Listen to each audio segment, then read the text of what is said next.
Episode 5 की शुरुआत होती है मेगुमी से, जो कि शैडोज में मूव करते करते हाकारी की फाइट क्लब की सिक्योरिटी को एम्बुश करते दिखाई देता है ताकि वो फाइट क्लब के अंदर घुस सके। प्लान को आगे बढ़ाने के लिए पैंडा भी उसकी मदद करते दिखाई देता है, जो कि 2 सिक्योरिटी गार्ड्स के सामने क्यू रखते करता है। जो ही वो उसके पास आते हैं, पैंडा उन्हें पलक झपकने से पहले मार गिराता है और मेगुमी को लेकर मॉनिटर रूम की ओर बढ़ता है ताकि वो दोनों यूजी को बचा सकें, क्योंकि उन्हें मालूम है कि यूजी ज्यादा देर हाकारी के सामने नहीं टिक पाएगा since he is too innocent to life. अब वो रास्ते में किरारा को गुजरते देखते हैं। पैंडा उसे देखकर एकदम सोच में पड़ जाता है कि आखिर ये हाकारी के साथ क्यों नहीं है, यानी लाजमी कुछ गड़बड़ है। इतने में ही किरारा भी पैंडा और मेगुमी को देख लेती है। उसकी मेमोरी इतनी शार्प होती है कि वो मेगुमी को गैराज वाली सीसीटीवी फुटेज से फौरन पहचान लेती है। वो सोचती है कि अगर पैंडा इसे अंदर तक ले आया है, इट मींस कि ये सब लाजमी जुजुत्सु हाइवानों की तरफ से किसी एजेंडा के साथ यहाँ आए हैं। साथ ही उसे याद आती है कि बाप रे, पिंक पानों वाला लड़का भी इन्हीं लोगों के साथ आया था, यानी यूजी भी जुजुत्सु वालों की तरफ से है। वो फौरन से हाकारी को फोन करती है तो make him aware about Yuji being an impostor. उसकी यही कॉल पिछली एपिसोड में कॉन्टेक्स्ट ऐड करता है कि किरारा को कैसे शक पड़ा यूजी लोगों पर और उसने क्यों हाकारी को एपिसोड 5 के एंड में कॉल की और कैसे हाकारी उसकी कॉल के आते ही यूजी पर टूट पड़ा। नाउ मूविंग ऑन, मेगुमी किरारा को कॉल मिलाते देख उस पर हमला कर देता है। वो अपनी 10 शैडोज कर्स टेक्निक इस्तेमाल करता है, अपने शिकिगामी डीमन डॉग को समन करता है, जो कि किरारा पर हमला करता है। जो ही वो डॉग किरारा के पास पहुंचता है, एक बहुत ही स्ट्रॉन्ग फोर्स उसे पीछे की तरफ पुश करती है, जिससे वो जहाँ मेगुमी के ऊपर गिरता है। इससे मेगुमी को रियलाइज होता है कि पैंडा ने उसे पहले ही बताया हुआ था किरारा की कर्स टेक्निक के बारे में, वो क्या पावर होल्ड करती है।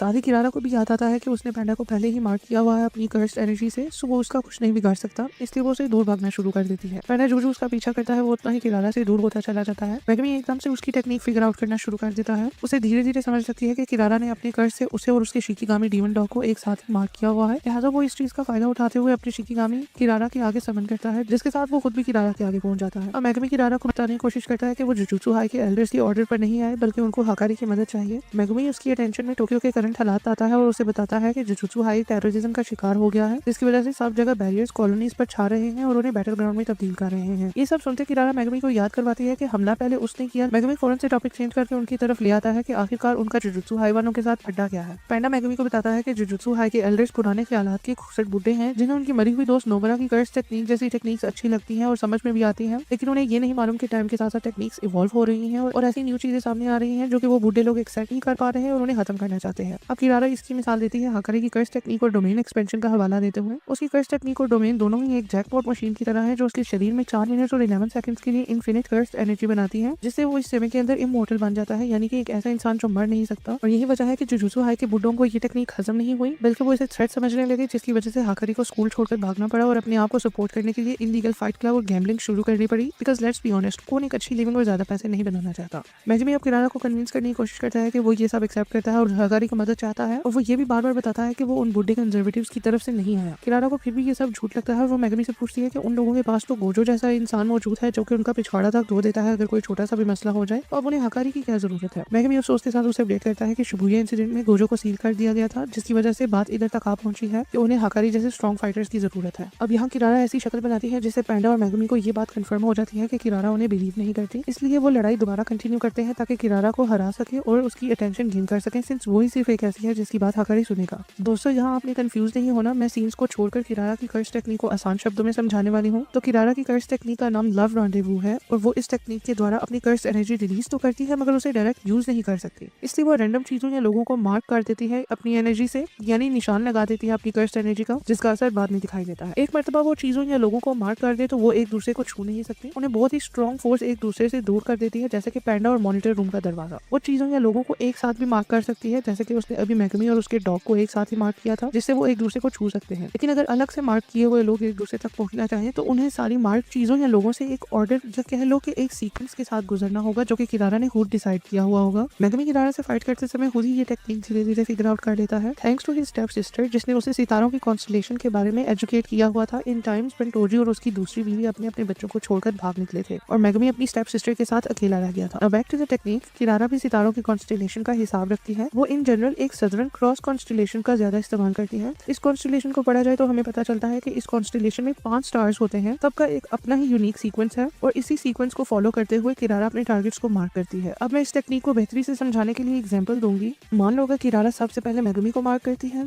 उसके बाद 3 और चीजों को मार्क करती है और लास्ट में अपने आप को मार्क कर देती है, तो मेगुमी उस तक तब तक नहीं पहुंच पाएगा जब तक वो बीच की 3 मार्क कर्स्ड ऑब्जेक्ट से गुजर न जाए, और वो भी एक सीक्वेंस में, यानी जो चीज नंबर 2 पर मार्क है मेगुमी को उसी से पहले गुजरना होगा, वरना वो नंबर 3 वाले मार्क ऑब्जेक्ट या इंसान तक कभी नहीं पहुंच पाएगा। यानी ये कह लो कि उसे किरारा के मार्क किए हुए ऑब्जेक्ट्स का सीक्वेंस भी फिगर आउट करना होगा कि कौन सी चीज किस नंबर पर उसने मार्क की है। वंस मेगुमी को ये पता चल जाए तो वो आसानी से किरारा तक पहुंच सकता है और उससे कांटेक्ट कर सकता है। बैक टू दी एपिसोड, मेगमी अब किरारा की मार्क सीक्वेंस को फिगर आउट कर लेता है क्योंकि उसे सदर्न क्रॉस कॉन्स्टेलेशन की याद आ जाती है। वो अब किरारा की मार्क किए हुए ऑब्जेक्ट से गुजरता हुआ फाइनली किरारा तक पहुंचता है जिसे अब वो छू सकता है। वो उसे फौरन से पिन डाउन करता है जमीन पर, जिससे वो शांत हो जाती है और अपनी हार एक्सेप्ट कर लेती है। अब मेगमी उसके आगे झुककर उसे माफी मांगता है और उसे एक बार फिर बताता है कि उन लोगों को हकरी की मदद चाहिए। अचानक से कोई बंदा हवा में उड़ते हुए मेगमी और किरारा के बाजू में आकर गिरता है। जब उस बंदे की शक्ल नजर आती है तो पता चलता है ये तो अपना भाई यूजी है। मेगमी एकदम डर जाता है और उसका साथ देने लगता है, मगर यूजी सबको साइड पर रहने के लिए बोलता है। वो जानबूझकर हकारी से मार खाता है और उससे फाइट बैक नहीं करता टू गेट हिज अटेंशन। किरारा मीठी आवाज में हकारी को रुकने का बोलती है और कहती है कि एटलीस्ट सुन तो लो कि वो लोग उसकी मदद क्यों चाहते हैं। हकारी यूजी से कहता है कि अपना पैशन शो कराओ कि आखिर क्यों तुम इस हद तक जा रहे हो उसकी अटेंशन पाने के लिए। यूजी एकदम सैड होकर बोलता है कि वो किसी चीज के बारे में पैशनेट नहीं है, कि उसका पैशन मर चुका है जैसे टोक्यो के हालात चल रहे हैं। वो फिलहाल मशीन के अंदर फिट होने वाले एक कॉग की तरह काम कर रहा है जो कि मशीन को चलाने में मदद करता है और यही इस एपिसोड का नाम भी है। बस वो उसी तरह शहर में फिर रहा है और सारी कर्स टेक्निक को एक्सरसाइज कर रहा है ताकि शहर को नुकसान से बचा सके। पहले हाकारी को ये बात समझ नहीं लगती और वो उसे मजीद मारता है। उसे एक समय के बाद रियलाइज होता है कि यही यूजी का पैशन है कि वो बुराई को खत्म करना चाहता है। अब वो यूजी को बोलता है कि वो उसकी बात सुनने को तैयार है, मगर वो सेल्फिश भी है। उसे पता है कि जब किसी इंसान को किसी दूसरे इंसान की मदद चाहिए होती है तो उसका यही मतलब है कि वो दूसरे इंसान को अपने साथ खतरों में धकेल रहा होता है। किरारा फिर से हाकारी को आवाज लगाती है कि तुम एकदम हीट अप हो रहे हो जो कि तुम लोगों की मदद करने से पहले होते हो। हाकारी फाइनली एक्सेप्ट कर लेता है ये सब और मेगमी लोगों को इशारा करता है नीचे बुलाने के लिए टू कट अ डील। उनकी बात खत्म होते ही कलिंग गेम की तरफ से एक कोगानी नामी शिकिगामी उन लोगों के पास आता है और अनाउंस करता है कि किसी प्लेयर ने अपने पॉइंट्स का कोटा पूरा करके गेम में एक नया रूल ऐड किया है, यानी कि एक 9th रूल ऐड हुआ है। कलिंग गेम के रूल्स की एक्सप्लेनेशन मैंने अपने चैनल पर कर रखी है, लिहाजा उसको लाजमी चेकआउट कर लेना to understand the next part of my explanation. अब इस नए रूल के मुताबिक सब लोग जो गेम में पार्टिसिपेट कर रहे होंगे उनकी पर्सनल इन्फॉर्मेशन सबको रिवील कर दी जाएगी, यानी सब प्लेयर्स एक दूसरे की पर्सनल इन्फो, फॉर एग्जांपल उनके पॉइंट्स, उनका नाम, वो कौन सी कॉलोनी से हैं या उन्होंने कितने नए रूल्स ऐड किए हैं, ये सब देख सकते हैं। ऐसा घटिया और फालतू रूल किसने ऐड किया है ये एपिसोड के एंड में हमें दिखाया जाता है। तो ये रूल एक हाजिमी काशिमो नामी 400 साल पुराने सोर्सरर ने बनाया है जो कि एक नए शरीर में जन्म लेकर सुकुना को ढूंढने आया है, मगर कलिंग गेम में फंस चुका है। उसका कोगेनी उसे बताता है कि वो इतने लोगों का कत्ल कर चुका है कि उसके पॉइंट्स 200 हो गए हैं, यानी वो 2 न्यू रूल्स ऐड कर सकता है। लिहाजा काशिमो पर्सनल इन्फॉर्मेशन एक्सपोज करने वाला रूल ऐड करता है ताकि वो फजूल लोगों पर टाइम ना वेस्ट करे और सुकुना को जल्द से जल्द ढूंढ सके। एपिसोड 7 की शुरुआत में हमें फाइनली केंजाको दिखाया जाता है, who is the mastermind of the culling game. वो एक सासाकी नामी बच्ची के ख्यालों में हाजिर होता है, उसकी सबकॉन्शियस में घुसकर उसे ग्रीट करता है। केंजाको को अपने सर पर खड़ा देख सासाकी तुरंत उससे पूछती है कि वो आखिर है कौन। केंजाको फखर के साथ जवाब देता है कि वो बंदा है जिसने सब कॉलोनीज पे बैरियर्स बनाए हैं जिनमें लोग घुसकर कलिंग गेम में हिस्सा ले रहे हैं और एक दूसरे का कत्ल करके पॉइंट्स बना रहे हैं। सासाकी डर कर बोलती है कि क्या तुम ये सब मेरे नेबरहुड से हटा सकते हो। केंजाको जोर से कहकर लगाकर हंसता है और उसे बोलता है कि वो नहीं जानती कि उसे बैरियर्स बनाने के लिए किन किन हालात से गुजरना पड़ा, ऐसे कैसे वो बैरियर्स खत्म कर दे।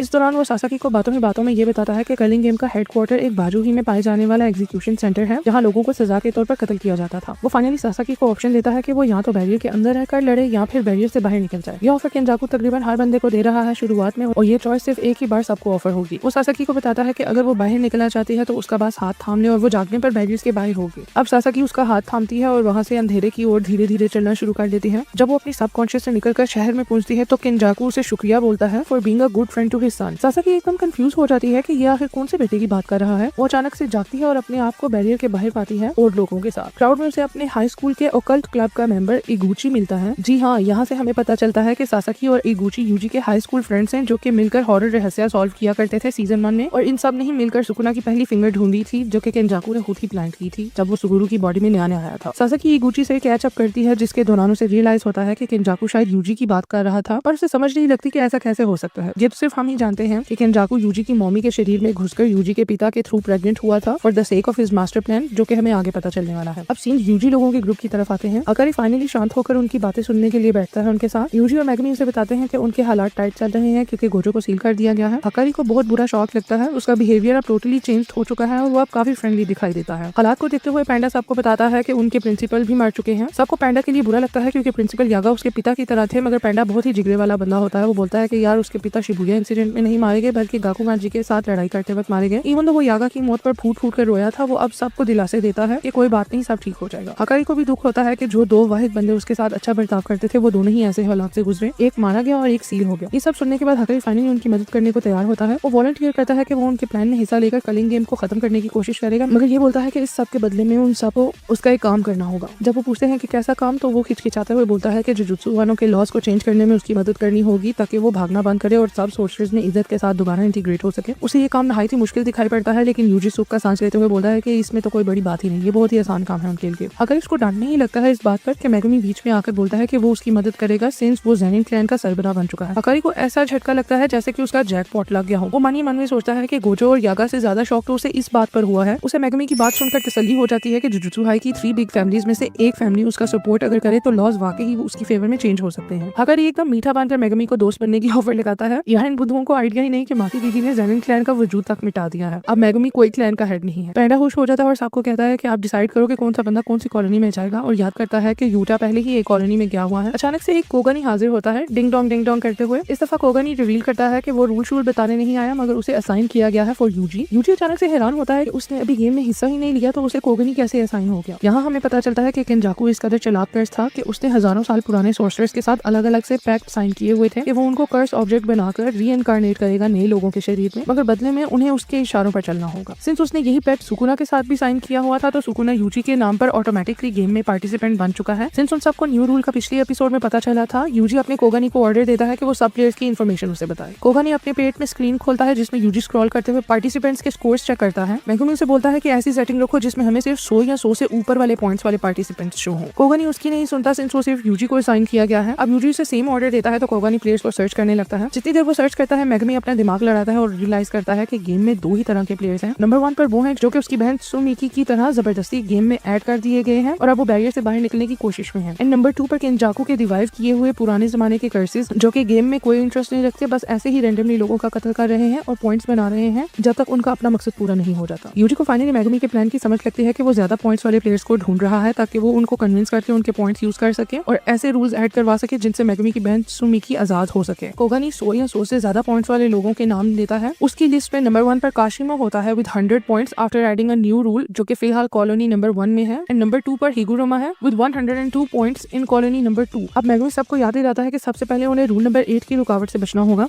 पैंडा को रूल्स ही नहीं याद हमारी तरह, इसलिए मेगुमी उसे याद दिलाता है कि रूल नंबर 8 के अनुसार अगर कोई 19 दिन के अंदर अंदर गेम में अपने पॉइंट्स नहीं बढ़ाता तो उसकी कर्स टेक्निक उससे छीन ली जाएगी जिससे उसकी मौत वाक़या हो जाएगी। लिहाजा उन्हें जल्द ही जल्द गेम में हिस्सा लेना होगा। मेगुमी का प्लान है कि वो ऑलरेडी किल पॉइंट्स वाले लोगों से भीख मांगे और नया रूल ऐड करवाए। गेम में कत्ल न करने के लिए उसका सबसे पहला पॉइंट ये है कि वो ऐसा रूल ऐड करें जिसके अनुसार वो अपने पॉइंट्स एक दूसरे को ट्रांसफर कर सके ताकि कुछ लोग कत्ल किए बगैर ही पॉइंट्स हासिल करने और कत्ल होने से बच जाए। मेगुमी बहुत ही हाई हॉर्स पर चढ़ जाता है और बोलता है कि हम एक और रूल भी ऐड करवाएंगे इसके बाद कि प्लेयर्स अपने पॉइंट्स इस्तेमाल करके गेम को लीव कर दे। अगर उसे याद दिलाता है कि ये रूल पास नहीं होगा सिंस गेम के जनरल रूल में एक रूल ये भी है कि अगर कलिंग गेम में कोई रुकावट डालने वाला रूल किसी ने ऐड करने की कोशिश की तो उसका रूल एक्सेप्ट नहीं होगा। मेगुमी उससे एग्री करता है और प्लान करता है कि वो लोग इस रूल को पास करवाने के लिए एक कंडीशन रखेंगे। उस कंडीशन के मुताबिक वो लोग लीव करने के लिए अपनी जगह एक नॉन प्लेयर को रिक्रूट कर जाएंगे, यानी कि अगर वो गेम अपने पॉइंट्स यूज करके लीव करना चाहते हैं तो वो लीव कर सकते हैं, मगर उनकी जगह एक नॉन प्लेयर को ऐड कर दिया जाएगा गेम में। और उसे लगता है कि अगर वो ये कंडीशन रखेगा तो उसका रूल जरूर पास हो जाएगा। अब लास्टली मेगुमी तय करता है कि उन सबको मिलकर एंजल को ढूंढना है जो कि गोजो को अनसील करने में मदद करे और काशिमा और हिगुरोमा को ढूंढना है ताकि उनके पॉइंट से न्यू रूल्स ऐड करवा सके। वो सब बैरियर्स की ओर चल देते हैं। रास्ते में यूजी अपने कोगनी को स्क्रॉल करता है और सबको टेंशन में बताता है कि यहाँ एंजल नामी कोई प्लेयर ही नहीं है। मेगुमी उसे समझाता है कि बुद्धू वो जिस शरीर में नया जन्म लेकर आई है वो उसी नाम से कलिंग गेम का हिस्सा होगी, जैसे कि सुकुना अब यूजी के नाम पर गेम का पार्टिसिपेंट बना हुआ है। यूजी कहता है कि होपफुली वो उसे कॉलोनी नंबर 2 में मिल सके सिंस टेंगन की जानकारी के मुताबिक वो वही है। अब नेक्स्ट हाकरी सबको टीम्स में डिवाइड करता है। वो अपने आप को पैंडा के साथ टीम अप करते हुए कॉलोनी नंबर 2 में जाने के लिए वॉलंटियर करता है ताकि वो काशिमी को स्पेशली फेस कर सके, क्योंकि उसे ऐसा लगता है कि काशिमी काफी खतरनाक और स्ट्रॉन्ग हो सकता है सिंस उसने 40 लोगों को अभी से कत्ल कर दिया है और 200 पॉइंट्स ऑलरेडी बना लिए हैं, जिनमें से 100 पॉइंट्स यूज करके उसने एक नया रूल भी ऐड कर दिया है। और वो पैंडा को असाइन करता है कि वो एंजल को ढूंढे since he has a good nose to sniff around and find people. वो यूजी और मेगुमी को कॉलोनी नंबर 1 असाइन करता है to hunt down Higuruma. Kirara को वो ऑर्डर देता है कि वो बैरियर के बाहर ही रहे ताकि बैरियर के बाहर के हालात पर वो नजर रख सके। किरारा बुरा मान जाती है और उसे लगता है कि हकारी उसे प्लान में इंक्लूड नहीं कर रहा। वो उसे बताता है कि मेरी जान तुम तो हमारी इन्फॉर्मेंट बनोगी, क्योंकि यूटा कब से बैरियर्स के अंदर गया हुआ है मगर उसने कोई राब्ता नहीं किया, जिससे ये बात जाहिर हो जाती है कि बंदा बैरियर्स के बाहर राब्ता नहीं कर सकता। इससे ये बहुत जरूरी है कि किरारा बाहर ही रहे और बाहर के हालात पर नजर रखे। यूजी को एक बार फिर से खौफ आता है कि उसे मेगुमी के साथ अकेला छोड़ रहे हैं सब। उसे शक है कि अकेला होने पर सुकुना उस पर कब्जा करके मेगुमी का फायदा उठाने की कोशिश करेगा, इसलिए वो उसके साथ अकेले नहीं रहना चाहता और बोलता है कि उन्हें कॉलोनीज में सेपरेटली जाना चाहिए। मेगुमी उसकी फ्रेंडली वे में बेइज्जती करता है और कहता है कि चुप कर जाओ, हमारे एल्डर्स ने जो हमारे लिए तय किया है हम उससे इनकार नहीं कर सकते। अब बैरियर्स की ओर जाते हैं सब, जहाँ हमें शो होता है कि उनके पास 7 दिन है to save Sumiki and bring her out of the barrier, वरना वो गेम में जबरदस्ती इंक्लूड कर दी जाएगी। अब हमें बैरियर नंबर 1 के अंदर के मंदिर दिखाए जाते हैं जहाँ कुछ रूकी प्लेयर्स नए बंदे की तलाश में हैं ताकि वो अपने पॉइंट्स बढ़ा सके और मरने से बच सके। कोगानी भी यूजी लोगों को अंदर घुसने से पहले वार्निंग देता है कि एक दफा बैरियर के अंदर चले गए तो बाहर नहीं निकल पाओगे और गेम में हर हाल में खेलना पड़ेगा, यानी उन सबको कत्ल करना होगा फॉर पॉइंट्स। बैरियर के अंदर जाने से पहले मेगमी यूजी को पहले ही सावधान कर देता है to not expect much from Higuruma and Kashimo. वो डिटेल में एक्सप्लेन करता है कि चांसेस आर कि उनके दोनों बंदे हजारों साल पुराने सोर्सर्स हों और ये तो सबको मालूम है कि पुराने दौर के सोर्सर्स के ख्यालात और हुआ करते थे, कैजुअली वॉर्स में हिस्सा लिया करते थे और कत्ल वगारे तो बहुत आम था उनके लिए। मेगमी को ये भी लगता है कि कुछ सोर्सर्स शायद ऐसे हों जो कि जानकर लड़ाई के वक्त जान बहक होना चाहते हों to earn an honourable title before death. लिहाजा उन्हें ये सब ध्यान में रखते हुए हिगुरुमा और काशिमो से ज्यादा उम्मीद नहीं करनी चाहिए कि वो उनकी कोई मदद करने वाले हैं, मगर वो लोग आज के दौर के सोर्सर्स को अपनी साइड लगाकर इन्फॉर्मेशन हासिल कर सकते हैं सिंस उनके हालात सेम ही होंगे। वो सब भी इन्हीं की तरह गेम को रोकना चाहते होंगे। ये सब समझते हुए दोनों भाई बैरियर्स में एंटर होते हैं। यूजी अचानक अपने आप को आसमान से गिरता हुआ अकेले पाता है। यहाँ टेंगन की आवाज नरेट करती है कि कलिंग गेम ने जनरल रूल्स में ये नहीं बताया था कि प्लेयर्स अपनी मर्जी का चूज किया हुआ बैरियर तो एंटर करेंगे, मगर गेम अपनी मर्जी से उन्हें अपनी 9 सेलेक्ट की हुई लोकेशन में से किसी एक में भेजेगी। यूजी का सामना तुरंत उन्हीं रूकी प्लेयर से होता है जिनमें से यंग लड़का यूजी को पहचान लेता है। उस ग्रुप की लड़की यूजी पर हमला करती है और उसको बिल्डिंग से गुजारते हुए मारती है। हैरान हो जाती है ये देखकर कि यूजी का बाल भी बाका नहीं हुआ, जबकि कोई आम इंसान अगर होता उसकी जगह तो उसकी तो चटनी बन चुकी होती इस हमले में। ग्रुप ये बात समझ जाता है कि यूजी कोई मामूली बंदा नहीं है। दूसरी तरफ मेगमी अपने आप को गलियों के बीच में खड़ा पाता है in front of a very ड्रामेबाज लड़की जो कि मेगमी पर इल्जाम लगाती है कि उसने उसे चमाटा मारा है। मेगमी खामोशी से खड़ा होकर रियलाइज करता है कि गेम में कोई भी पार्टनर्स बनकर नहीं एंटर हो सकते, यानी हकारी भी पैंडा से बिछड़ गया होगा इस वक्त। उसका नूई नाम का शिकिगामी भी चक्कर काटकर वापस आता है, जिससे उसे समझ लग जाती है कि यूजी उससे काफी दूर हो चुका है कि नूई भी उसे अब ढूंढ नहीं सकता। वो उस लड़की को भी बोलता है कि कम ड्रामे लगाओ क्योंकि उसने मेगमी पर पहले अटैक किया था, इसलिए मेगमी ने उसे मारा। वो उससे फौरन हिगुरुमा का पूछता है। दूसरी तरफ यूजी का सामना पहले ओपोनेंट के हस्बैंड से होता है जिसके सर पर प्रोपेलर लगा होता है जो कि उसे उड़ने में मदद देता है डोरेमोन की तरह। यूजी आसानी से उनके अटैक्स डॉज करता है और बिल्डिंग के अंदर घुस जाता है ताकि उस आदमी को अच्छे से कंट्रोल कर सके। यूजी झटपट से अंदाजा लगाता है कि इनके बाल ही इनकी टेक्निक का मेन हिस्सा है, इसलिए वो उस आदमी के सर पर इतने जोर से मुक्का दे मारता है कि उसका प्रोपेलर टूट जाता है। यूजी के हाथ से भी खून निकलता है जिससे आदमी को लगता है कि यूजी मरने वाला है और उसके किल पॉइंट्स उस आदमी को मिलने वाले हैं। यूजी एकदम से उसके अखरोट पर उसे किक करता है और उससे हिगुरुमा का पूछता है, मगर वो आदमी बेहोश हो जाता है जैसे कि मर ही गया हो। अब यहाँ उनके ग्रुप का तीसरा बंदा आता है जो कि यूजी को उसके नाम से पुकारता है। दूसरी तरफ वो ड्रामे करने वाली लड़की मेगमी की मदद करने को तैयार हो जाती है, मगर उसके बदले में वो मेगमी को अपना बॉडीगार्ड बनने को कहती है ताकि वो इतनी आसानी से कत्ल ना हो जाए। मेगमी भी ऑफर एक्सेप्ट कर देता है since he is desperate to find Higuruma. Yuji को वो लड़का उसके नाम से पुकार कर कहता है कि उसे पता है कि हिगुरुमा कहाँ है और वो उसकी हिगुरुमा को ढूंढने में मदद करने को तैयार है। दूसरी तरफ मेगमी सोच रहा होता है कि वो यूजी की तरह नहीं है, वो हिगुरुमा के सारे 100 पॉइंट्स खुद ही हड़पना चाहता है। ड्रामे करने वाली लड़की मेगमी को बोलती है कि मुझे यू कहकर पुकारना बंद करो और मुझे मेरे नाम से पुकारो जो कि रेमी है। मेगमी अब रेमी से पूछता है कि क्या वो भी एक पुरानी सोर्सर है। वो इस बात का माइंड करते हुए बताती है कि वो आज के दौर की ही बंदी है, मगर गेम ने उसे खेलने पर फोर्स किया है। जो एवरेज लोग थे उन्हें पहले से ही गेम से निकाल दिया गया था, मगर जो लोग उसकी तरह इन्हीं कॉलोनीज में पहले से ही मौजूद थे उन्हें गेम ने ऑटोमेटिकली पार्टिसिपेंट बना दिया था सिंस डे 1, यानी वो पिछले 12 दिन से गेम में ही सर्वाइव कर रहे हैं। दूसरी तरफ यूजी उस लड़के से इंट्रोडक्शन मांगता है। वो बताता है कि उसका नाम अमाई है और वो यूजी को उसके मिडिल स्कूल से जानता है क्योंकि यूजी हमेशा से स्कूल में पॉपुलर रहा है। अब साइड बाय साइड रेमी और अमाई मेगुमी और यूजी का गाइड बनकर उन्हें हिगुरुमा के पास लेकर जाते हुए दिखाई देते हैं। अमाई यूजी को बताता है कि हिगुरुमा इकिबुकुरो नाम के इलाके में है, जबकि रेमी मेगुमी को बताती है कि हिगुरुमा शिंजुकू नाम के इलाके में है। और यही ये एपिसोड खत्म होती है। आगे क्या होगा वो देखने के लिए मेरे चैनल को सब्सक्राइब करें for more updates and explanations for the next episodes and the explanations of the next episodes. मिलते हैं नेक्स्ट वीडियो में।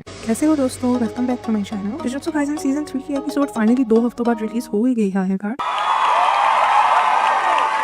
हिगुरुमा को एज कर करके फाइनली उन्होंने उसे एनिमेट कर ही दिया है इस एपिसोड में। तो चलिए ये एपिसोड स्टार्ट करते हैं जो कि हिगुरुमा के इंट्रोडक्शन पर बेस्ड है, जिससे यूजी लोग ढूंढने निकले हैं कलिंग गेम में, क्योंकि उसने कलिंग गेम में अभी से ही 100 पॉइंट्स बना लिए हैं, यानी 20 लोगों को उसने कत्ल भी कर दिया है। तो एपिसोड की शुरुआत हिगुरुमा से होती है जो कि एक क्रिमिनल डिफेंस अटॉर्नी का काम करता है। वो विलिंगली सिर्फ ऐसे केसेस लेता है जिनमें बंदों को रॉन्गली एक्यूज किया गया हो या उन्हें फ्रेम करके क्रिमिनल बना दिया गया हो, because he really wants to be the voice of the truly innocent. फिलहाल उसने एक केता ओए नामी लड़के का केस लिया है। वो जेल में उसकी स्टेटमेंट लेने जाता है, जिसके दौरान केता सिर्फ यही बताता है कि पुलिस उसके ऊपर गैंग अप कर रही थी, जबकि उसे सिर्फ अपनी बिल्ली की फिक्र थी जिसे वो अपने अपार्टमेंट में अकेले छोड़ाया था। उसे ये फिक्र थी कि उसकी बिल्ली भूखी ना मर जाए, क्योंकि उसके अपार्टमेंट बिल्डिंग में पेट्स अलाउड नहीं थे, जिसकी वजह से उसने अपनी बिल्ली को छुपाया हुआ था, यानी उसके सिवा कोई नहीं था जानता कि उसके अपार्टमेंट में एक बिल्ली भी है। अब हिगुरुमा प्रॉपर्ली अपने केस के इंट्रोडक्शन ओपन करता है नरेशन में। वो बताता है कि 2016 में मोरियोका नामी शहर में एक यंग लड़की और उसकी मां को किसी ने चाकू से कत्ल कर दिया था। मोरियोका के प्रोसिक्यूटर्स ने इन्वेस्टिगेशन के दौरान एक केता ओए नामी लड़के को अपना नंबर 1 सस्पेक्ट बनाया और उसे अरेस्ट कर लिया। पुलिस ने उस पर शक किया क्योंकि वो मर्डर साइट के करीब था, और जब पेट्रोल करने वाली पुलिस ने उससे सवाल जवाब करना चाहे मर्डर के बारे में, तो वो वहां से भाग निकला। जब पुलिस ने उसके घर तक उसका पीछा किया, उन्हें उसकी वॉशिंग मशीन से एक खून से भरा हुआ चाकू मिला, जिसकी वजह से उन्होंने उसे फौरी तौर पर अरेस्ट कर लिया। जल्दी फोरेंसिक टेस्ट ने डीएनए एनालिसिस के थ्रू प्रूव कर दिया कि जो चाकू केतो से बरामद हुआ है उस पर खून डेड विक्टिम्स का ही लगा हुआ है, जिसकी वजह से उसे पक्की जेल हो गई under the serious offence of murder and robbery. जब कन्फेशन की बारी आई तो केतो ने सारी एक्यूजेशंस को डिनाई करते हुए बोला कि उसे चाकू सड़क पर से मिला था, उसने भलाई का सोचते हुए उसे उठा लिया ताकि पुलिस को देकर उनकी केस में मदद कर सके, मगर वो बेचारा खुद ही फंस गया इस चक्कर में। अचानक से हिगुरुमा की असिस्टेंट शिमिजू हिगुरुमा की इस स्टेटमेंट को सुनकर बोलती है कि केतो पर यकीन करना बहुत ही मुश्किल है ऐसी सिचुएशन में, और हिगुरुमा को कोसती है कि उसने पूरा केस ही ले लिया उसका। शिमिजू को ये भी लगता है कि केतो पहली दफा पुलिस से इसलिए भागा था क्योंकि वो डेफिनेटली गिल्टी था। इस बात पे हिगुरुमा आर्ग्यू करता है केतो के डिफेंस में, क्योंकि केतो की स्टेटमेंट कलेक्ट करने पर उसे पता चला था कि केतो के पास में उसका दोस्त ड्रग्स के चक्रों में इन्वॉल्व था और पुलिस उसे भी पकड़ कर ले गई थी फॉर रॉन्गफुल क्वेश्चनिंग। लिहाजा उसे लगता है कि ये इवेंट उसके लिए ट्रॉमा बन गया है, जिसकी वजह से वो इस बार डरकर भाग गया जब पुलिस ने उसे क्वेश्चनिंग करने चाहिए। शिमिजू कहती है कि अगर उसे इतना ही ट्रॉमा था तो उसने मर्डर वेपन उठाया ही क्यों इन द फर्स्ट प्लेस, और उसे छुपाया ही क्यों अपने पास। लाइक अ गुड अटॉर्नी हिगुरुमा केतो की कही हुई बात पर बिलीव करता है कि उसने पुलिस की मदद करने की इंटेंशन से ही मर्डर वेपन सिक्योर किया था अपने पास। हिगुरुमा ये भी बताता है कि उसे केतो इसलिए इनोसेंट लगता है क्योंकि उसने केतो का बैकग्राउंड सर्च किया, जिसके थ्रू उसे मालूम पड़ा कि वो एक नॉन प्रॉफिट ऑर्गेनाइजेशन के लिए काम करता है जो कि बूढ़े लोगों को शेल्टर एंड केयर प्रोवाइड करती है। केतो ऐसी जगह काम करता है जहां उसे कोई सैलरी नहीं मिलती, बस 2 वक्त की रोटी और कभी कभार क्रिसमस का बोनस मिल जाता है। सर्च के दौरान हिगुरुमा को ये भी पता चला था कि उसकी नॉन प्रॉफिट ऑर्गेनाइजेशन अपने एम्प्लॉयज के साथ बहुत ही क्रूअल है, क्योंकि वो अपने एम्प्लॉयज को सैलरी नहीं देती मगर उनसे हर महीने 50,000 येन उनकी रेजिडेंसी का रेंट के तौर पर कलेक्ट करती है। हिगुरुमा को केतो की बातों पर और भी यकीन है क्योंकि जेल में उसकी स्टेटमेंट लेते हुए उसे पता चला था कि केतो को उसका मर्डर वेपन पुलिस के हवाले करने में देर क्यों लगी और उसने आखिरकार उसी वक्त पुलिस को क्यों नहीं कॉल की जब उसे वेपन मिला। केतो एक बहुत ही रिस्पॉन्सिबल रेजिडेंट था अपनी बिल्डिंग का रूल था कि रेजिडेंट्स पुलिस या एम्बुलेंस नहीं बुला सकते बिल्डिंग में, क्योंकि उनकी वजह से सारे नेबर्स डिस्टर्ब हो सकते हैं। केतो ने यही रूल फॉलो करते हुए पुलिस को नहीं बुलाया और सोचा कि सुबह वही पुलिस स्टेशन जाकर वो वेपन कैरी इन कर देगा, मगर उससे पहले ही पेट्रोल पुलिस ने उसका काम खराब कर दिया, जिसकी वजह से वो किसी और के हिस्से की चक्की पीस रहा है। हिगुरुमा को केतो के नॉन प्रॉफिट ऑर्गेनाइजेशन पर भी शक है क्योंकि काफी non profit organisation most of the times criminal activity से ही अपनी रोजी रोटी बनाती हैं, और साथ ही उसे ये कोई कोइंसिडेंस नहीं लगता कि मर्डर वेपन ऐसे ही कैजुअली केतो की बिल्डिंग के पास ही पड़ा हुआ मिला केतो को। इन सब चीजों को जहन में रखते हुए हिगुरुमा को केतो इनोसेंट लगता है, लिहाजा वो डिसाइड करता है कि वो उसकी नॉन प्रॉफिट ऑर्गेनाइजेशन की एक्टिविटीज और उनकी टैक्स फाइलिंग को इन्वेस्टिगेट करे। अब वो शिमिजू को टास्क देता है कि वो केतो की रेजिडेंट की बिल्डिंग के सारे रेजिडेंट्स के बैकग्राउंड सर्च करे और वो खुद ऑर्गेनाइजेशन की छानबीन और केतो से मजीद इन्फॉर्मेशन निकलवाने की जिम्मेदारी लेता है। हिगुरुमा इज सो केयरिंग कि वो अपने ऑफिस से निकलते हुए शिमिजू को केतो की कैट का ख्याल रखने को भी कहता है, सिंस वो उसी बिल्डिंग में इन्वेस्टिगेट कर रही होगी। अब शिमिजू अपनी सहेली से मिलती है कैफे, जहां वो अपनी करंट सिचुएशन वेंट आउट करती है। उसे लगता है कि पब्लिक डिफेंस पर आगे ही इतना थोड़ा कमीशन मिलता है जबकि काम उन्हें इतना ज्यादा करना पड़ता है, और सेकंडली उनके लॉ में सेंटेंस को सस्पेंड भी नहीं कराया जा सकता, यानी कि केतो जैसे क्रिमिनल्स जिनको डेथ सेंटेंस मिली है वो लोग किसी सूरत नहीं बच सकते। लिहाजा उसे कोई दिलचस्पी नहीं केतो के केस में और ना ही उसकी पूरी बिल्डिंग के रेजिडेंट्स की इन्वेस्टिगेशन करने में, सिंस पब्लिक उसे पहले ही गिल्टी मान चुकी है। उसकी सहेली ये सब सुनकर हिगुरुमा से प्राइवेट में मिलती है। इट टर्न्स आउट वो हिगुरुमा की पुरानी कॉलीग है, वो उसे उसके पास्ट केस के बारे में याद दिलाती है, फिर he defended an actual criminal by mistake, क्योंकि उसे सब ही इनोसेंट लगने लग जाते हैं। एंड दैट वन टाइम जहां उसी का क्लाइंट उस पर लैश आउट करने लग गया था। वो उसे बोलते हैं कि अपनी पास्ट की गलतियों से कुछ सीखो and quit being a criminal defence attorney. वो उसे ये भी कहती है कि उसे मालूम है कि वो कमजोर और उन लोगों की आवाज बनना चाहता है जिनकी कोई आवाज नहीं, मगर वो सिर्फ एक लॉयर है। वो ज्यादा से ज्यादा क्या ही कर सकता है, क्योंकि फैसला तो प्रोसिक्यूटर्स इन अदालत ही सुनाती है। इंडिया प्रोसिक्यूटर की जेब भी गवर्नमेंट अच्छी भरती है, जिससे वो अपनी इन्वेस्टिगेशन आसानी से करते हैं, जबकि डिफेंस अटॉर्नीज को ऐसे लोगों को डिफेंड करना पड़ता है जिनके पास ना ही पैसा होता है ना ही मेंटल स्टेबिलिटी। इन सब के बावजूद हिगुरुमा अपने क्लाइंट्स की साइड लेते हुए कहता है कि वो उनकी परेशानी को समझ सकता है, रिलेट कर सकता है, इसीलिए उसे कभी बुरा नहीं लगता अगर वो उसके साथ कभी बुरा सलूक कर भी नहीं। तो उसकी कॉलीग पूछती है कि इस सब प्रेशर की वजह से उसकी मेंटल हेल्थ का क्या होगा आखिरकार, लेकिन इसका कोई जवाब नहीं होता हिगुरुमा के पास, यानी कि the damage has already been done. अब अगले सीन में हम देखते हैं कि हिगुरुमा शिमिजू के साथ केतो की रेजिडेंस के आसपास ही होता है इन्वेस्टिगेशन का रहा। वहाँ उसे स्ट्रीट कैमरास नजर आते हैं जिनकी फुटेज के थ्रू वो केतो को इनोसेंट प्रूव करवा देता है कोर्ट में, क्योंकि फुटेज कंफर्म कर देती है कि केतो बाजू वाले स्टोर में बैठा हुआ खाना खा रहा था जब मर्डर हुआ। शिमिजू खुश हो जाती है एक पल के लिए, मगर हिगुरुमा एकदम डिप्रेस हो जाता है क्योंकि उसे पास्ट एक्सपीरियंस की वजह से पता है कि प्रोसिक्यूटर्स अपील करके तब तक रीट्रायल्स करवाते रहेंगे जब तक केतो को डेथ सेंटेंस ना दिलवा दें। This thought takes a toll on his mental health. वो और शिमिजू केतो को जेल फिर से विजिट करने जाते हैं, जहां शिमिजू हल्के फुल्के जोक्स करके टेंशन खत्म करने की कोशिश करती है सिंस मैटर सीरियस हो गया है। केतो हिगुरुमा का शुक्रिया अदा करता है, मगर हिगुरुमा बहुत ही मस्कीन शक्ल बनाकर कहता है कि अभी शुक्रिया अदा मत करो उसका, since they have to go through with the retrial. केतो रोते हुए कहता है कि वो शुक्रिया उसकी सर्विस का नहीं अदा कर रहा बल्कि इस बात का कर रहा है जहां सारी पब्लिक उसके खिलाफ हो गई है, वो वाहिद है जिसने उसका बिलीव किया। अब सीन्स बढ़ते हैं दूसरे ट्रायल की तरफ, जहां प्रोसिक्यूटर्स अपनी पॉलिटिकल पावर यूज करते हुए वर्डिक्ट उल्टा करवा देते हैं और केतो को डेथ सेंटेंस दिलवा ही देते हैं आखिरकार, without submitting any new evidence, यानी कि जज सिर्फ उनकी एक्यूजेटरी स्टेटमेंट पर केतो को डेथ सेंटेंस दे देता है। मिड ट्रायल हिगुरुमा रियलाइज करता है कि तीसरा ट्रायल बहुत ही मुश्किल है सिंस केतो गिल्टी प्रूव कर दिया गया है, जिससे उसे लगता है कि सब कुछ पहले ही फिक्स हुआ था, यानी कि ये पहले ही तय था कि केतो को कोर्ट में गिल्टी प्रूव किया जाएगा, इनोसेंट नहीं। इस दौरान हिगुरुमा को अपनी कॉलीग के साथ की जाने वाली बातें दोबारा याद आती हैं, जिनमें वो एडमिट करता है कि उसे कोई हीरो कॉम्प्लेक्स नहीं है कि वो वीक को प्रोटेक्ट करे, मगर ये उसकी एक बुरी आदत है। जब कोई भी गलत चीज उसकी आंखों के सामने हो रही हो तो वो उसे नजरअंदाज नहीं कर सकता, और यही आदत उसे ले डूबी है। वो ये भी डिस्कस करता है कि गॉडेस ऑफ जस्टिस अपनी आंखों पर पट्टी बांधती है ताकि उसका फैसला एकदम फेयर हो, जबकि लोग बाकी सब चीजों को नजरअंदाज करने के लिए अपनी आंखों पर पट्टी बांध देते हैं ताकि वो लोग लोग अपने आप को प्रोटेक्ट कर सके। अब भाई ने बात तो एकदम पते की है और वो भी बहुत ही इम्पैक्टफुल। लोगों की हरकत की वजह से वो कभी भी नहीं रोक सकता अपने आप को जब उसके सामने बुराई हो रही हो या कोई मददगार अपना हाथ उसके आगे फैला रहा हो। जब वो इन बातों को रियलाइज कर रहा होता है तो किंजाको शिबुया इंसिडेंट के दौरान अपनी मैसिव कर्स रिलीज करता है, जिसकी वजह से हिगुरुमा जैसे परेशान और डेस्परेट लोग अपनी अपनी कर्स टेक्निक्स अवेक कर लेते हैं। कोर्ट में वो अचानक से गुस्से से जज का हैमर अपने टेबल पर मारता है और सबको कहता है कि वापस आओ, we are having another retrial. इसी दौरान उसकी कर्स टेक्निक अवेक होती है और उसका शिकिगामी उसके पीछे स्पॉन होता है, जिसका नाम जजमैन है। ये इतना पावरफुल शिकिगामी है कि मेगुमी का शिकिगामी इसके सामने मच्छर का पाद लगता है। इस केस को छोड़ के हिगुरुमा कलिंग गेम में चला जाता है। यहाँ से सीन्स दोबारा कलिंग गेम की ओर आते हैं, जहाँ रेमी और अमाई दोनों हिगुरुमा की अलग अलग लोकेशंस बताते हैं यूजी एंड मेगुमी को, यानी इनमें से कोई एक गलत है, यानी इम्पोस्टर है। इतने में ही हम एक डेंजरस प्लेयर को देखते हैं जिसका नाम रेजी है। वो सुकुना के दौर का इवल सोर्सर है जिसे किंजाको ने दूसरा जन्म देकर इस गेम में ऐड कर दिया है। वो फिलहाल वेट कर रहा है कि उसकी अपॉइंट की हुई लड़की कब यहाँ बकरा लेकर आएगी उसके लिए, यानी कि इम्पोस्टर रेमी ही है जो कि फिलहाल मेगुमी के साथ है। दूसरी तरफ हमें अमाई का पास दिखाया जाता है, जहाँ वो एक मोटे लड़के को बुली होता देख रहा होता है। वो खुद कुछ नहीं करता उसकी मदद के लिए, बल्कि वेट करता है कि कब वो मोटा बर्दाश्त करना बंद करे और अपने आप को खुद डिफेंड करे पुलिस के अगेंस्ट। इतने में ही यूजी वहाँ आ जाता है। अमाई ने पिछले एपिसोड में यूजी को बताया था कि यूजी उसी के स्कूल से है, मगर यूजी को याद नहीं आती है बात। उसे अमाई इसलिए नहीं याद क्योंकि वो अमाई के साथ से ही गुजर के मोटे लड़के को बुली से बचाता है और पुलिस की खूब धुलाई करता है। अमाई की तरह खड़े होकर तमाशा नहीं देखता। वो पुलिस को मारकर वहाँ से चला जाता है, which leaves an impression on अमाई, और अब वो भी यूजी की तरह बनना चाहता है। लिहाजा ही इज अ गुड पर्सन जो यूजी को हिगुरुमा की एग्जैक्ट लोकेशन पर ले जाता है, रिवीलिंग दैट हिगुरुमा की बेस एक थिएटर है। दूसरी तरफ रेमी बहला फुसलाकर मेगुमी को अपनी बेस में ले जाती है, ये बोलते हुए कि वहाँ से हिगुरुमा तक पहुंचना ज्यादा आसान है। बैक टू अमाई साइड, वो यूजी को बताता है कि उसे हिगुरुमा से बहुत डर लगता है क्योंकि हिगुरुमा पिछले 12 दिनों में उसके प्रोपेलर वाले दोस्त की काफी बार धुलाई कर चुका है। यूजी को ये सुनकर हंसी आ जाती है क्योंकि उसने भी कलिंग गेम में आते साथ ही उस प्रोपेलर वाले दोस्त की धुलाई की थी। अब यूजी अमाई को बाहर ही रहने को बोलता है और वो थिएटर के अंदर चला जाता है। दूसरी साइड रेमी मेगुमी को बेस में लाती है, जहाँ रेजी पहले ही उसका इंतजार कर रहा होता है। मेगुमी बिना टाइम वेस्ट किए अपने शिकिगामी स्पॉन करता है। सीन्स हिगुरुमा की तरफ शिफ्ट होते हैं, जिसका बैथटब वाला सीन फाइनली इतने इंतजार के बाद एनिमेट होता है। वो थिएटर के स्टेज पर एक बैथटब में कपड़ों समेत लेटा होता है, which goes to show कि he is a complete changed person now। Yuji को देखने पर वो अजीब बातें चालू हो जाता है और बताता है कि अब उसके लिए कुछ भी नहीं मैटर करता और वो अपने आप को चैलेंज कर रहा है टू डू थिंग्स जो कि वो नॉर्मली कभी भी ना करे। ये बंदा इस हद तक सत्या गया है कि गेम में वो 20 लोगों को कत्ल भी कर चुका है और 100 पॉइंट्स भी बना चुका है। यूजी को मेगुमी की बात याद आती है कि उन्होंने सिर्फ आज के दौर के सोर्सर्स को ही अप्रोच करना है। उसे रियलाइज होता है कि हिगुरुमा की कर्स टेक्निक अभी गेम में ही एक्टिवेट हुई है, इसलिए वो उससे साफ मुद्दे की बात पर आता है। दूसरी तरफ रेजी मेगुमी का टाइम वेस्ट करता है ये पूछते हुए कि क्या उसे मालूम है कि कलिंग गेम है भी क्या चीज। मेगुमी जल्दी में उसे बताता है कि उसे मालूम है कि कलिंग गेम किंजाको ने चालू की है ताकि वो लोग उन जैसे प्लेयर्स के थ्रू इतनी कर्स एनर्जी इकट्ठी कर सके, वो पूरे जापान के लोगों को सोर्सर्स बनाकर दुनिया का सबसे बेहतर एंड सुपीरियर मुल्क बन सके। अभी वो टेंगन की बातों से नहीं बताता और ये बात राज ही रखता है कि टेंगन ने उन सबको बताया हुआ है कि किंजाको टेंगन को इस्तेमाल करके सारी पॉपुलेशन को सोर्सर बनाने की सोच रहा है। रेजी उसके लिए तालियां बजाता है और पूछता है कि वो तो किंजाको को भी जानता होगा फिर अगर उसे सब कुछ पता है गेम के बारे में। दूसरी तरफ यूजी हिगुरुमा से मदद मांगता है कलिंग गेम रुकवाने के लिए। वो हिचकिचाते हुए बोलता है कि वो यूजी लोगों को उसके 100 पॉइंट्स यूज करने दे ताकि वो रूल ऐड करवा के किलिंग वाला रूल निकलवा सके, क्योंकि it's inhuman to kill one another for point. Higuruma Yuji को अपने पॉइंट्स इस्तेमाल करने से मना कर देता है और बोलता है कि उसे इस गेम में एक्चुअल पोटेंशियल नजर आ रहा है, यानी कि गेम का मकसद उसे समझ आ रहा है और गेम के रूल भी एकदम गॉडेस ऑफ जस्टिस की तरह फेयर है, जिसकी वजह से वो इस गेम को राइटफुली तरीके से खेलेगा और किल्स देकर पॉइंट्स बनाएगा। दूसरी तरफ रेजी मेगुमी को बताता है कि जिसने भी उसे कलिंग गेम के बारे में बताया है गलत बताया है, क्योंकि कलिंग गेम का मकसद कर्स्ड एनर्जी कलेक्ट करना नहीं है। शायद ये चीज प्लान बी और प्लान सी हो, मगर मेन प्लान कभी भी नहीं। उसे ये बात झूठी 3 रीजंस की वजह से लगती है। Reason 1 is number of players, reason 2 is the strength gap between the players and reason 3 is barrier rules. वो अपने आप को फर्दर एक्सप्लेन करने के लिए एस्टिमेट लगाता है कि अगर 1000 लोग भी 10 कॉलोनीज में इक्वली डिवाइड किए जाए तो हर कॉलोनी में सिर्फ 100 प्लेयर्स होंगे, जिनमें पुराने और पावरफुल सोर्सर्स भी होंगे जैसे कि काशिमो, या फिर न्यू सोर्सर्स होंगे लाइक हिगुरुमा जो कि बाकी लोगों से काफी ताकतवर है। रेजी मेगुमी को बताता है कि इन दोनों ने ही फिलहाल मिलकर 60 लोगों को मार दिया है, तो सोचो हर कॉलोनी में इन जैसा एक न एक सोर्सर तो जरूर होगा और वहाँ के क्या हालात होंगे। यानी इससे ये बात जाहिर हो जाती है कि वीक प्लेयर्स पहले ही मारे जाएंगे पॉइंट्स के चक्रों में, only strong sorcerers like Higuruma and Kashimo will get to advance. Megumi Reggie को बताता है कि इस बात का उसे पहले से ही डर था और रेजी मेगुमी की अटेंशन में दूसरी ये बात लाता है कि बैरियर्स सबको ट्रांसपोर्ट करके अलग अलग कॉलोनीज में भेज रहे हैं ताकि सब लोग एक ही जगह इकट्ठे न हो जाए। इस दौरान कुछ लोगों की कर्स टेक्निक्स की सेकंड अवेकनिंग हो रही है और कुछ लोग मारे जा रहे हैं। रेजी मेगुमी को कहता है कि अब खुद ही अंदाजा लगा लो, अगर गेम का मकसद कर्स एनर्जी बनाना होता तो इस गेम में इतनी आसानी से इतने ज्यादा सोर्सर्स क्यों मर रहे होते। अगर गेम का मकसद कर्स एनर्जी कलेक्ट करना होता तो वो ऐसे रूल्स न बनाती कि अच्छे से अच्छा सोर्सर ज्यादा से ज्यादा देर तक लड़ाई करे ताकि उनकी रिलीज होने वाली कर्स एनर्जी को गेम कलेक्ट कर सके। दूसरी तरफ हिगुरुमा कलिंग गेम के रूल्स को जस्टिफाई करता है। वो मानता है कि ये थोड़ा अनऑर्थोडॉक्स मेथड है, मगर उसे ये बात अपने पर्सनल एक्सपीरियंस की वजह से अच्छी लगती है कि यहाँ कोई प्रोसिक्यूटर्स और जजेस नहीं बैठे जो अपनी मर्जी चलाए और फैसले सुनाए, बल्कि यहाँ जैसी करनी वैसे भरने वाला सीन है, जो कि हिगुरुमा की नजरों में फाइनली जस्टिस प्रिवेल करती है, क्योंकि मॉडर्न लॉ ने तो उसे एकदम फेल कर दिया है। अब वो यूजी को फाइट के लिए चैलेंज करता है। हिगुरुमा की स्ट्रगल और डेस्परेशन ने उसे इतना स्ट्रॉन्ग सोर्सर बना दिया है कि उसकी कर्स टेक्निक एक्टिवेट होते ही वो अपनी डोमेन को एक्सपेंड करना चालू हो गया है, जिसका नाम डेडली सेंटेंसिंग है। उसकी डोमेन में भी अदालत का सेटअप लगता है जिसमें यूजी को वो तख्तने में खड़ा कराता है। और इसी के साथ ये एपिसोड यहाँ खत्म होता है। एपिसोड 9 हिगुरुमा की डोमेन एक्सपेंशन से चालू होती है। यूजी की अभी से फाट के हाथ में आ जाती है। वो सोचता है कि हिगुरुमा ने अपनी टेक्निक तो अभी सीखी ही नहीं, तो डोमेन कैसे एक्सपेंड कर दी। यूजी फिर भी हिम्मत नहीं हारता और हिगुरुमा पर वार करने के लिए आगे बढ़ता है। अब उसका मुक्का हिगुरुमा के के पास आकर एकदम से रुक जाता है। हिगुरुमा एक्सप्लेन करता है कि उसकी डोमेन जो कि एक इंसाफ परस्त अदालत है, उसे और यूजी दोनों को अलाउ नहीं करती कि वो मार कुटाई करें, क्योंकि उसकी अदालत इंसाफ और सुलह सफाई के साथ चलती है, एक्ट्स ऑफ वायलेंस के साथ नहीं। अब हिगुरुमा जजमैन पर साथ छोड़ता है क्योंकि वो खुद सिर्फ वकालत का काम करता है। जजमैन यूजी को तकदरे में खड़ा कर एक रैंडम केस ओपन करता है। वो यूजी को एक्यूज करता है कि 2017 में जब यूजी अंडर एज था, यानी कि 18 साल से कम था उम्र में, तो उसने गैम्बलिंग की थी। जजमैन उसकी एग्जैक्ट लोकेशन एंड टाइम भी बताता है। यूजी के पसीने छूटना शुरू हो जाते हैं। हिगुरुमा यूजी को बताता है कि उसकी डोमेन में कोई भी कदम रखे तो जजमैन को उसके हाल ही में किए जाने वाले सब कारनामे पता चल जाते हैं। हाँ, मगर जजमैन ये इन्फॉर्मेशन हिगुरुमा से नहीं शेयर करता ताकि उसकी अदालत में इंसाफ कायम रह सके और तकधरे में खड़े हर इंसान को अपने आप को डिफेंड करने का मौका मिल सके।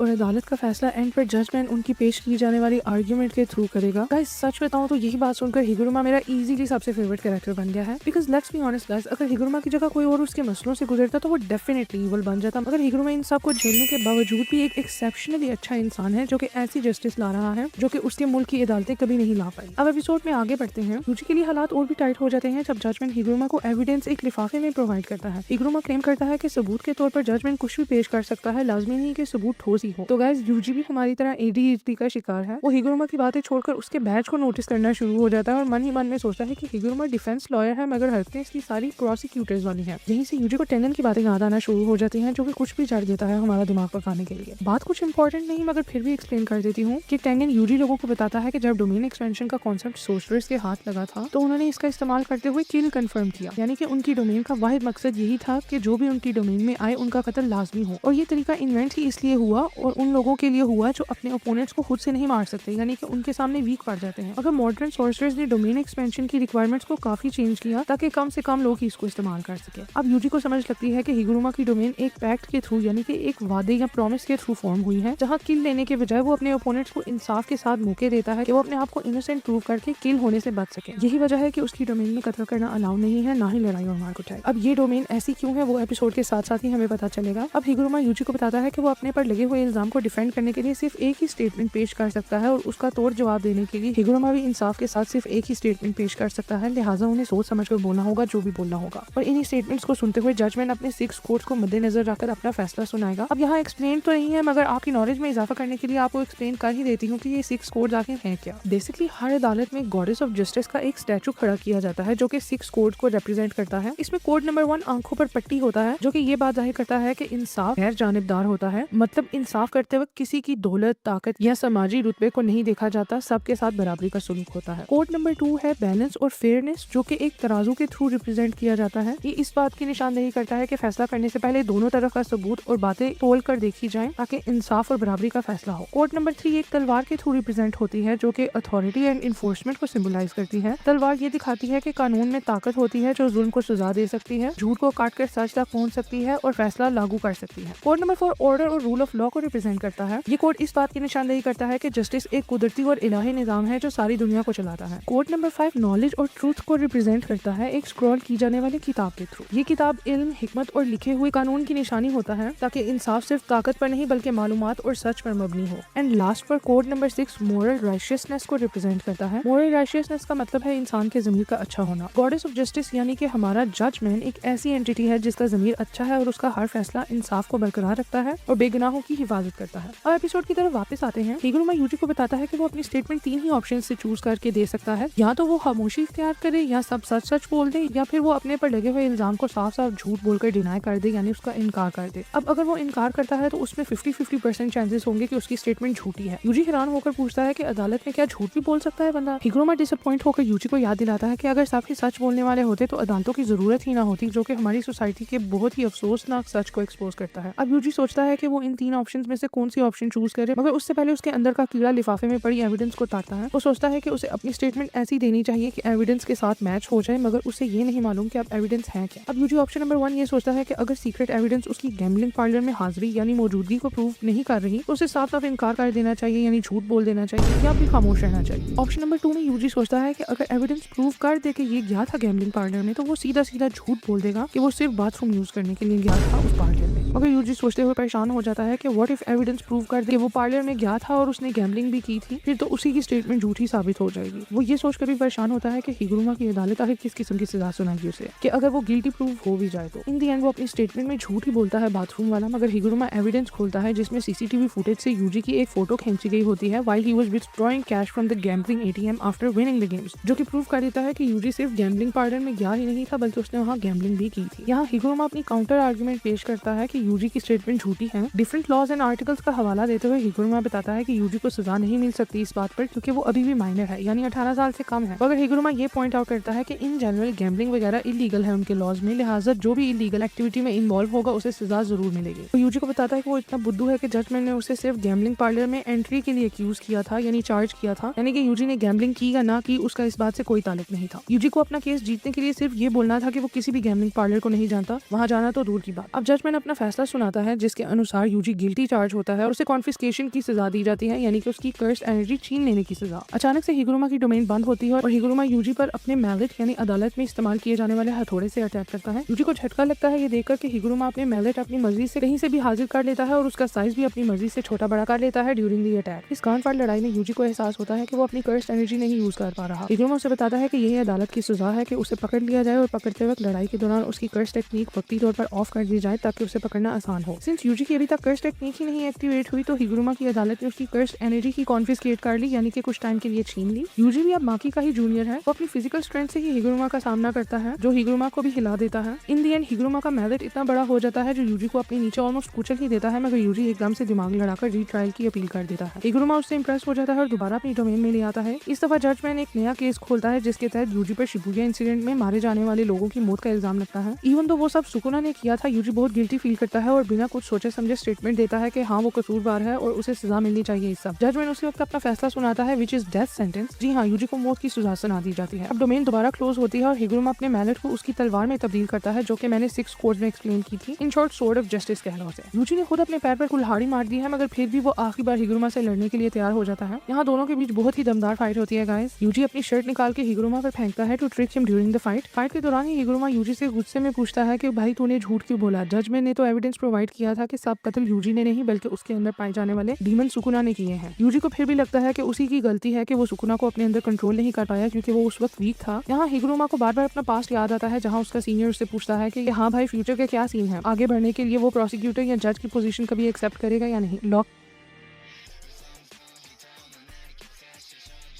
के डिपार्टमेंट में और बहुत ही आसानी से वो अपने सारे एग्जाम्स पास करके वकील बना क्योंकि उसे लोगों को इंसाफ दिलाने की इल्तिजा थी। हिगुरुमा अपने सीनियर को बताता है कि उसकी लाइफ का गोल प्रमोशन हासिल करना नहीं बल्कि लोगों को इंसाफ दिलाना है। उसकी यही सोच ने उसकी डोमेन को शेप किया और एक ऐसी स्पेस क्रिएट की जहाँ ओपोनेंट्स को किल नहीं बल्कि इंसाफ दिलाया जा सके। इसी सोच से हिगुरुमा अपना माइंड चेंज कर लेता है और यूजी को कत्ल करने से मना कर देता है क्योंकि वो उसे इंसाफ दिलाना चाहता है। उसे रियलाइज होता है कि यूजी पहला ऐसा बंदा है जिसने अपने आप को बचाने के लिए झूठ नहीं बोला मगर अपने आप को किसी और के हिस्से की सजा दिलाने के लिए झूठ बोला। यूजी आखिर में हिगुरुमा का एक जोर से मुक्का मारता है पेट में जिससे वो दूर जा गिरता है। वो फौरन से सरेंडर कर लेता है और यूजी की मदद करने को तैयार हो जाता है, यानी कि उसकी जो इंसानियत कलिंग गेम ने मारी थी यूजी की वजह से वापस आ गई। वो यूजी को बोलता है कि शर्ट वापस पहनो और इंसानों की तरह बैठकर उसके साथ प्रॉब्लम्स डिस्कस करो। वो उससे पूछता है कि क्या उसने कभी खुद से किसी का कत्ल किया है। यूजी अफसोस के साथ हाँ बोलता है और ये भी शेयर करता है कि उसके कत्लों का बोझ उसे आज भी नहीं सोने देता। हिगुरुमा भी उससे एग्री करता है ये कन्फेस करते हुए कि उसने 22 लोगों को कत्ल किया है in the culling game and that he is a murderer now. वो ये भी बताता है कि उसने सिर्फ उन्हीं लोगों को अपनी अदालत में घसीटकर इंसाफ करते हुए उन्हें डेथ सेंटेंस दिलवाया जिन्होंने उस पर पहले अटैक किया था और जो लोग वाकई में बुरे थे। मगर फिर भी उसे रियलाइज होता है कि उसे ऐसा नहीं करना चाहिए था क्योंकि हर इंसान में कोई ना कोई कमी पेशी होती है और वो कहीं ना कहीं बुरा होता ही है। इसका ये मतलब नहीं कि उसे मौत की सजा सुना दी जाए। अब हिगुरुमा अपने 100 पॉइंट्स यूज करके अपने कोगनी के थ्रू रूल नंबर 10 ऐड करवाता है कलिंग गेम में जो कि अप्रूव भी हो जाता है। इस रूल के मुताबिक प्लेयर्स अपनी मर्जी से अपने पॉइंट्स एक दूसरे को गिफ्ट कर सकते हैं ताकि लोग कत्ल किए बिना ही स्कोर्स बना लें और मरने से बच जाएं क्योंकि ओरिजिनल गेम का रूल ये था कि 19 दिन में अगर किसी ने कत्ल करके स्कोर्स ना बनाए तो उन लोगों की कर्स टेक्निक उनसे निकाल ली जाएगी जिससे उनकी मौत वाक़या हो जाएगी। रूल ऐड करवाने के बाद हिगुरुमा के पास 2 पॉइंट्स बचते हैं जिनमें से एक पॉइंट वो यूजी को देता है ताकि उसे दूसरे प्लेयर्स का कत्ल ना करना पड़े और एक पॉइंट अपने पास रखता है ताकि उसे भी मजीद कत्ल ना करना पड़े आगे। अब वो वहाँ से निकलने की ठान लेता है। यूजी उसको रुकने की बोलता है और उनकी टीम में शामिल होने की रिक्वेस्ट करता है मगर हिगुरुमा अपने पर्सनल एक्शंस को डील करना चाहता है इंस्टेड। यहाँ वो कन्फेस करता है कि सोल्जर बनने से पहले उसने अपनी अदालत के जज और प्रोसिक्यूटर को कत्ल किया था जिसकी वजह से उसे 2 पॉइंट्स मिले थे। उसे ये नहीं करना चाहिए था, लिहाजा अब वो ठान लेता है कि एक दफा गेम खत्म हो तो वो अपने आप को कानून के हवाले कर देगा और उन्हें डिसाइड करने देगा कि वो उसका क्या करे since he is officially a murderer now. और इसी के साथ ये एपिसोड की एक्सप्लेनेशन खत्म होती है। वीडियो अच्छी लगी हो तो मेरे चैनल को सब्सक्राइब करो एंड बेल आइकन को प्रेस करो ताकि न्यू एपिसोड की एक्सप्लेनेशन के लिए आपको अपडेट्स मिलती रहें। मिलते हैं नेक्स्ट वीडियो में।